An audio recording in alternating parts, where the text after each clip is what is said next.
Welcome to Goobertown Hobbies. My name is Brent, and this is my first Warhammer army. And over here, this is the very first mini that I ever painted back when I was 13 years old. Today, we're gonna have a little painting rematch. Here they are, my first ever painted models from the late 90s. My personal hobby journey started in middle school when some lads convinced me to join up with this whole Warhammer thing. A bunch of us sat around looking at pictures and we divvied up the factions. Somehow, I ended up with Dark Eldar. It's not that I was a twisted child, I just thought that the space armor on those elves was cool. In this video, I'm going to paint fresh copies of a few of these models. But first, we need to decide which ones. Let's take a look at this army here. It was built during 3rd edition 40k, so these Dark Eldar warriors were actually part of the starter box. Most people buying that starter kit had more interest in the Space Marines. So, this plastic Dark Eldar warrior kit has always had more supply than demand. I've spent a lot of time with these little warriors over the years, and I appreciate that they've always been reasonably affordable. In this video, I'm definitely taking another stab at one of those warriors. I just need to decide which paint scheme I want to use now in 2020. The very first minis that I ever painted were this squad of red warriors. The scheme was the box art for these guys back in the 90s, and it's the most common scheme shown in the Codex. The Codex also had a few alternate schemes in the classic legacy colors of Midnight Blue, Lich Purple, and Dark Angels Green. If you've been watching this channel for a while, it won't surprise you to learn that I wanted to try all the colors. Of course, using different color squads meant I really had to commit on how many models went into each squad. I was a lad of 13. I only had 2 lawns to mow, and I had limited funds. How many models went into each squad? This was a serious choice. Purple and red squads ended up getting 12 troops each. Why 12? The reason involves eggs. Little Brent didn't have any fancy foam carrying cases. Blue squad was my raider squad, and that squad had 6 members. 6 models is the number that could fit onto the sideboards of the raider transport, as shown here in the good book. Sadly, I've lost one of Blue Squad over the years, and I stripped and repainted the raider. All in all though, I'm impressed with how many models I still have from those days. And of course Green Squad, the witches, had 5 members. Those were heavy metal, which meant they were expensive. 5 was all I could afford back then. Okay, decision time. Let's paint a red Cabalite warrior.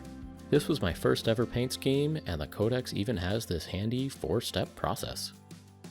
And let's pick one more model to paint. The warriors are pretty simple, so let's also grab a metal model with a bit more detail. This was my HQ squad with the Archon and Incubi bodyguards. I do have extras of those models around here. These Incubi have guns on their helmets. That's pretty cool. I also have extras of the Archon model. Everybody who played Dark Eldar had one of these Archon models. I do not like this model. I have never seen a paint job that results in this model looking cool. I briefly considered painting an Archon for this challenge, but no, this model doesn't deserve redemption. We're doing witches. Let's get to work. First up, I glued some sand to the bases. I actually decided to work on 2 of each sculpt in parallel. That'll keep me busy while paint dries. Also, it's a built-in mulligan to guard against any freak painting accidents. I'm not giving 13-year-old Brent any opportunity to actually win this thing. To keep the pressure on 13-year-old Brent, I decided to prime my models this time around. No bare plastic or metal shining through this time. I'm a grown man with an airbrush now, so I can put down thin, even coats of Stynylrez primer. I'm not taking any chances on a bad spray paint prime. Just like the Codex prescribes, I primed the warrior black. Now the Codex instructions for painting the red next are pretty silly. Panel 1 is a black primed mini, and in panel 2, there he has all of the red armor plates perfectly black lined, and maybe even highlighted a bit. The instructions on how to get there just tell you to be careful not to paint red on the gun or on the helmet. Well, since the Codex is a liar, I'll be walking my own path.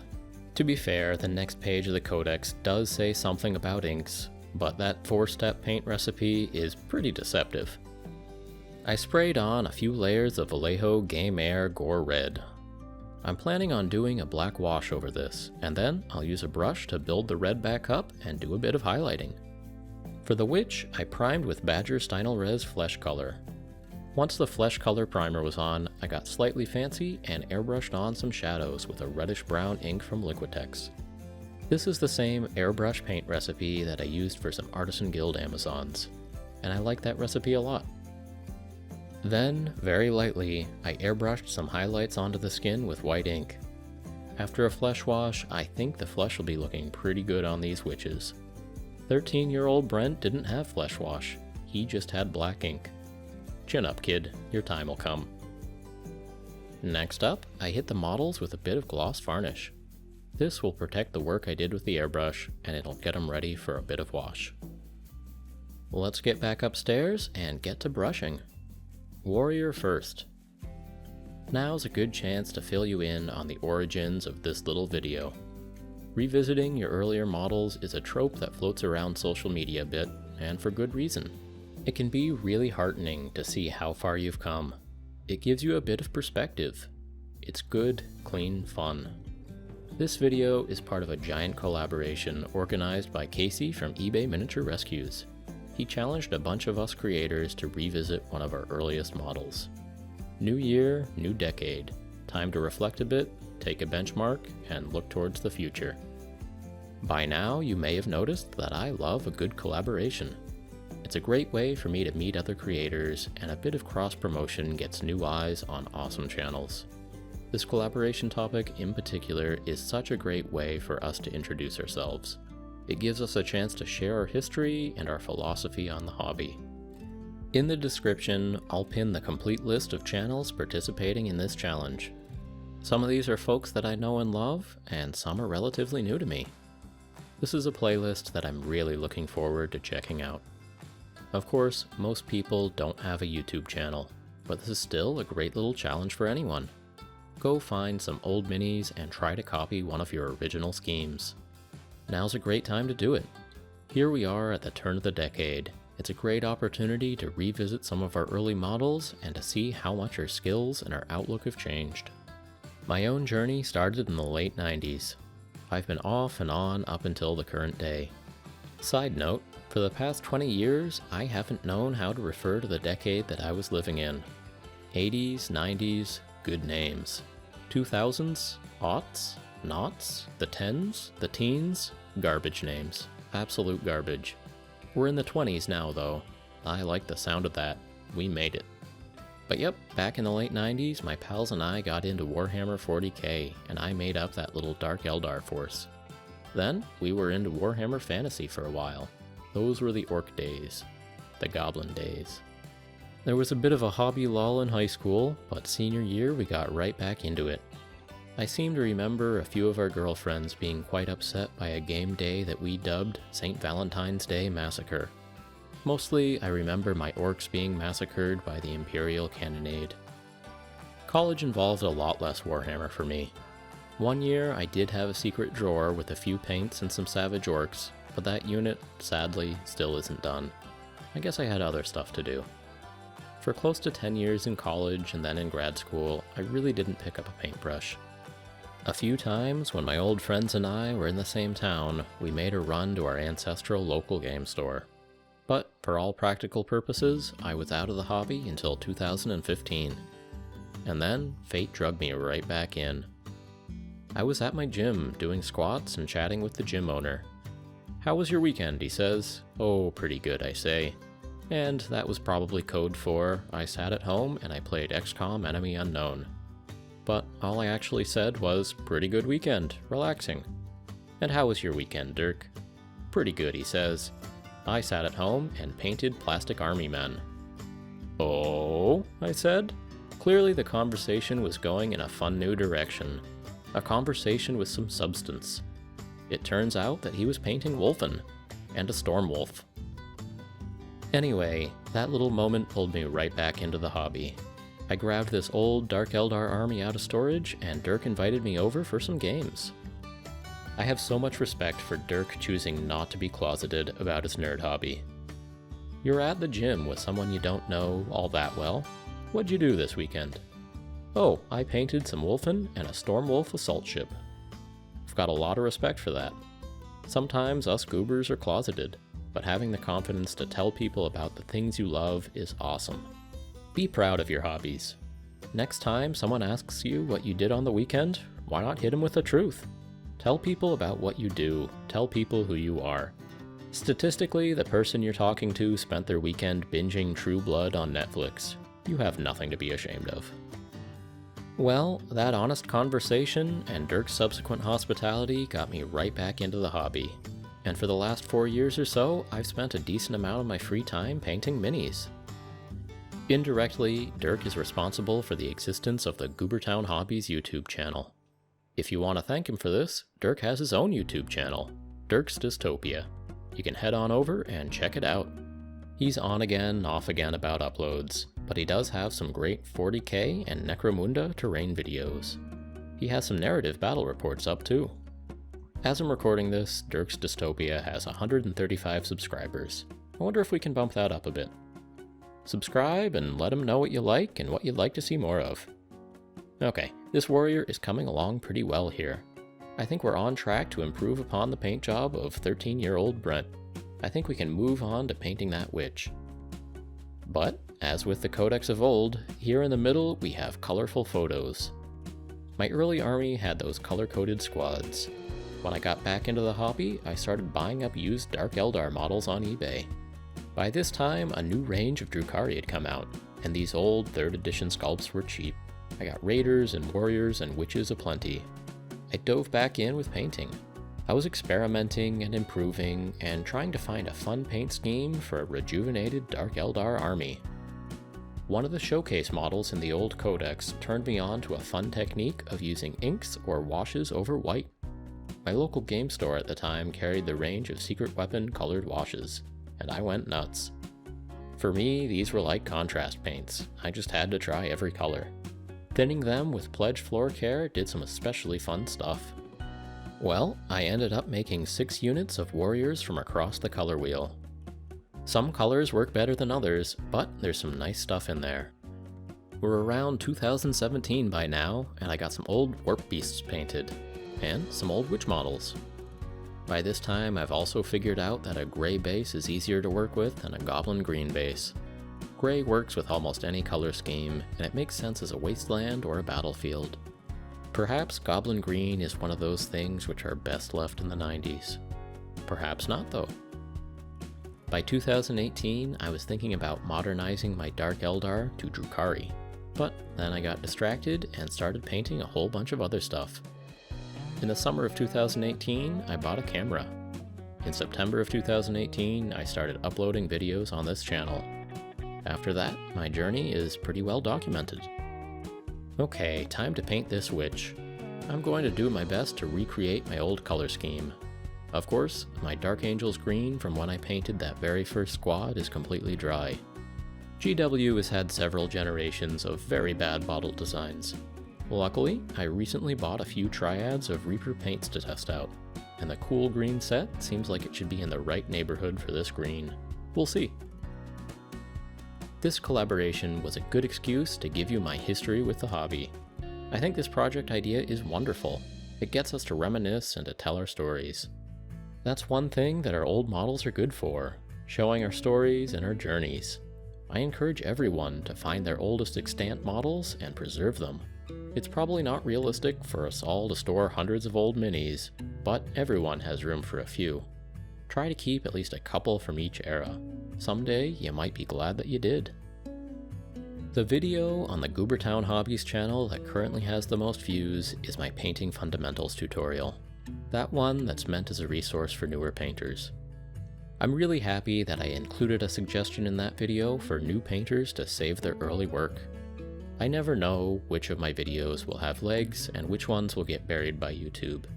Sometimes little oversights and mistakes make it into the videos that become big, and sometimes decent advice gets lost in the shuffle. In this case though, I'm proud that particular bit of advice got some wide circulation. Save those early minis. By looking back at our early work, we can really appreciate how much we've improved, and that's nice. Painting technique aside though, it's great to remember what it is we loved about the hobby back then, and to see if those same things are what we love about it now. It can be awesome to see how much has stayed the same. Do certain models and designs still make you unreasonably happy? A bit of nostalgia can be just the thing to keep you loving your hobby. For me, that goofy Dark Eldar warrior kit still makes me happy. I keep a bunch of fresh, unpainted Dark Eldar models around because they make me feel like a kid again. I suspect that I'll have unfinished business with these little buggers for many years to come. You might start to notice some other common threads about your time with the hobby. You might start to recognize and appreciate some things that make you happy at any stage of life. In my case, we can see that ever since the early days, I loved testing out all the different colors. I couldn't paint my whole army just red. I had to have red squad and purple squad and blue squad, and the witches were green. I did it again in 2015, a raider transport full of each different color of warriors. They're space pirates. Each transport full of murderous space elves is loyal to their boat and to their sybarite. They're competing with each other, or something. The shakiest of lore justifications works for me. I just love experimenting with different colors. And you've probably seen me do that same thing in several of the videos that I've published in the last year. Testing out paint schemes for Chaos Warriors, airbrushing artist inks, testing contrast paints. I'll take any excuse to use color. I want you to remember and appreciate all the things that you've loved about the hobby over the years. Keep these in mind as you go forward. Do what makes you happy. Concentrate on that. Hopefully, as you're looking back at older models, you can see improvement.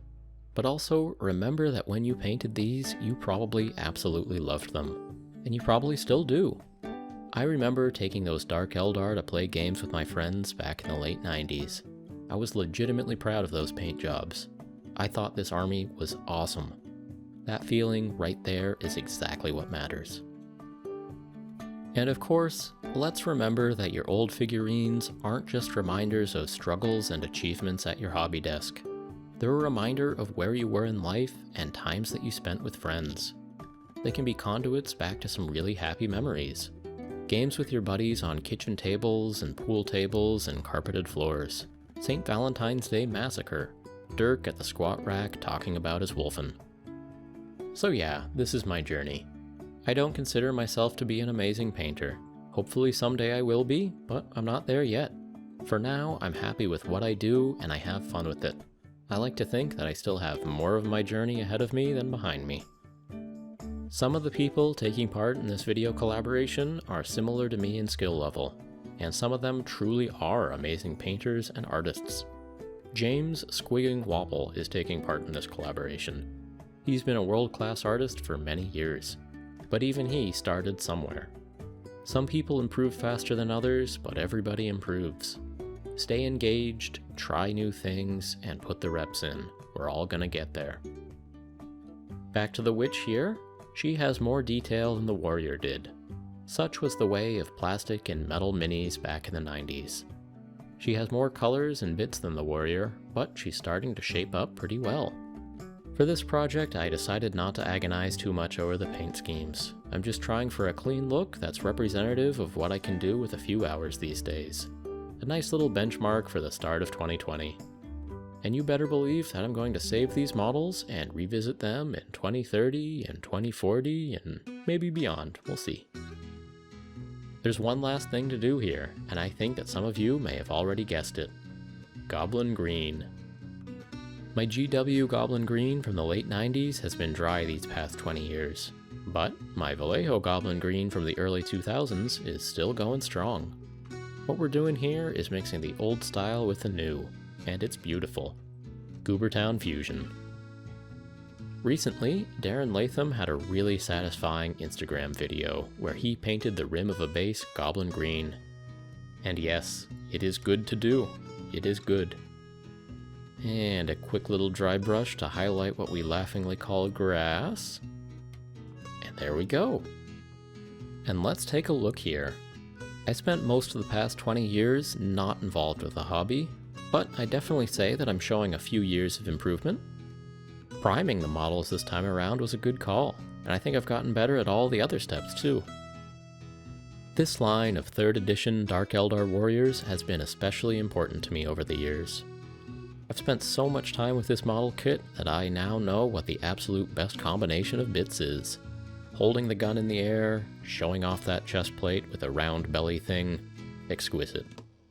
I suppose that it's no coincidence that these were the exact bits used in the tutorial model in the Codex of yesteryear.